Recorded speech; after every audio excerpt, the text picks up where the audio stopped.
ಬರೀ ಕೊಬ್ಬರಿ ಎಣ್ಣೆಗೆ ಈ ಒಂದು ವಸ್ತುನ ಮಿಕ್ಸ್ ಮಾಡಿದ್ರೆ ಸಾಕು, ತಲೆಯಲ್ಲಿ ಎಷ್ಟೇ ಬಿಳಿ ಕೂದಲಿದ್ದರೂ ಕಪ್ಪಾಗುತ್ತದೆ. ಮತ್ತೆ ಒಂದೇ ಒಂದು ಬಿಳಿ ಕೂದಲು ಸಹ ಹೊಸದಾಗಿ ಬೆಳೆಯುವುದಿಲ್ಲ, ಬೆಳೆಯುವ ಎಲ್ಲ ಕೂದಲು ಕಪ್ಪಾಗಿ ಬೆಳೆಯುತ್ತದೆ.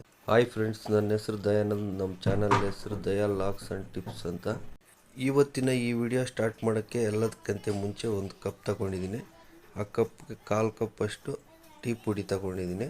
ಈ ಟೀ ಪುಡಿ ಯೂಸ್ ಮಾಡೋದ್ರಿಂದ ಕೂದಲು ಗ್ರೋತ್ ಆಗುತ್ತೆ, ಮತ್ತು ಕೂದಲು ಉದುರೋದು ಕಮ್ಮಿ ಆಗುತ್ತೆ, ಶೈನಿಯಾಗಿರುತ್ತೆ. 100% ಎಫೆಕ್ಟಿವ್ ಆಗಿ ಟೀ ಪುಡಿ ಕೆಲಸ ಮಾಡುತ್ತೆ. ಮತ್ತು ನಾನು ಕೊಬ್ಬರಿ ಎಣ್ಣೆ ಮಿಕ್ಸ್ ಮಾಡ್ತಾಯಿದ್ದೀನಿ. ನೀವು ಮನೆಯಲ್ಲಿ ಯಾವುದೇ ಎಣ್ಣೆ ಬಳಸ್ತಾ ಇದ್ದರೆ ಅದನ್ನು ಯೂಸ್ ಮಾಡ್ಬೋದು. ಕೊಬ್ಬರಿ ಎಣ್ಣೆ ಹಾಕ್ಕೊಂಡಿದ್ದಾದಮೇಲೆ ಅದನ್ನು ಚೆನ್ನಾಗಿ ಮಿಕ್ಸ್ ಮಾಡ್ಕೋಬೇಕು. ಈ ರೀತಿ ನೋಡಿ, ಈ ರೀತಿ ಚೆನ್ನಾಗಿ ಎರಡು ಮಿಕ್ಸ್ ಆಗಬೇಕು. ಹಂಗೆ ಮಿಕ್ಸ್ ಮಾಡ್ಕೋಬೇಕು.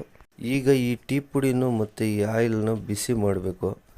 ಬಿಸಿ ಮಾಡಬೇಕಂದ್ರೆ ಗ್ಯಾಸ್ ಮೇಲೆ ಡೈರೆಕ್ಟಾಗಿ ಬಿಸಿ ಮಾಡೋಕ್ಕಾಗಲ್ಲ. ಅದಕ್ಕೆ ಒಂದು ಬೌಲ್ ತಗೊಂಡು ಅದರಲ್ಲಿ ನೀರು ಹಾಕಿಬಿಟ್ಟು ನೀರು ಬಿಸಿ ಮಾಡಿ, ಬಿಸಿ ಮಾಡಿದ್ದಾದಮೇಲೆ ಅದರೊಳಗಡೆ ಈ ಕಪ್ನಿಕ್ಕೆ, ಈ ಕಪ್ಪಲ್ಲಿರೋ ಆಯಿಲು ಟೀ ಪುಡಿ ಎರಡು ಚೆನ್ನಾಗಿ ಬಿಸಿ ಆಗಬೇಕು.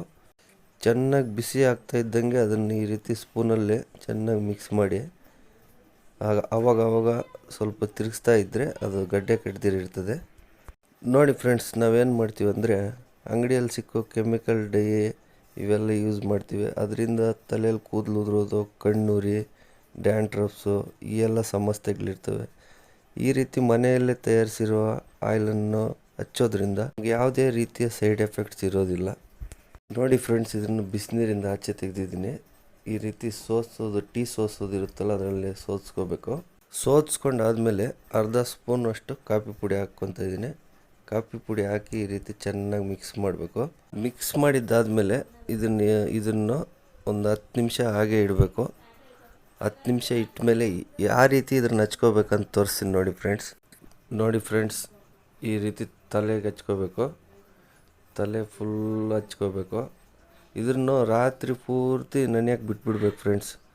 ರಾತ್ರಿ ಪೂರ್ತಿ ನೆನೆಯಕ್ಕೆ ಬಿಟ್ಟು ಬೆಳಿಗ್ಗೆ ಎದ್ದು ವಾಶ್ ಮಾಡ್ಕೋಬೇಕು. ನೋಡಿ ಫ್ರೆಂಡ್ಸ್, ಈ ಒಂದು ಇಂಗ್ರೀಡಿಯೆಂಟ್ಸು 100% ಕೆಲಸ ಮಾಡುತ್ತೆ. ಈ ವಿಡಿಯೋ ಇಷ್ಟ ಆಗಿದ್ದರೆ ನಿಮ್ಮ ಫ್ಯಾಮಿಲಿ ಫ್ರೆಂಡ್ಸ್ಗೆ ಶೇರ್ ಮಾಡಿ, ಕಾಮೆಂಟ್ ಮಾಡಿ, ಲೈಕ್ ಮಾಡಿ, ಸಬ್ಸ್ಕ್ರೈಬ್ ಆಗಿ. Thank you friends.